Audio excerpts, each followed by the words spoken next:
ભાઈઓ, છેલ્લા આજે 4-5 કલાકથી અમદાવાદના દરેક પેટ્રોલ પંપે લાઈનો લાગી છે પેટ્રોલ અને ડીઝલ માટે. ખરેખર આ અફવા છે અને આ પેટ્રોલ અને ડીઝલના સપ્લાયમાં સરકાર તરફથી કે ઓઇલ કંપની તરફથી કોઈ તકલીફ નથી અને જોઈએ એટલું પેટ્રોલ ડીઝલ મળે છે. અમને સરકાર તરફથી કે ઓઇલ કંપની તરફથી કોઈ એવા આદેશો અમને નથી મળ્યા કે પેટ્રોલ અને ડીઝલ તમારે ઓછા પ્રમાણમાં વેચવાનું.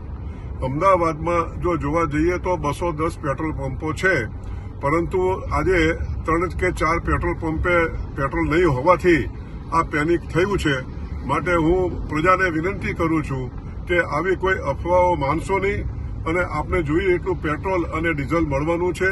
અને આવું જ્યારે પરિસ્થિતિ હોય ત્યારે આપણે અફવાઓ ન માનીને અને પેનિક ન કરવું જોઈએ. અને અમારા પેટ્રોલ પંપને ના ડીલરોને આપ સાથ અને સહકાર આપો તેવી અમારી નમ્ર વિનંતી છે. આભાર.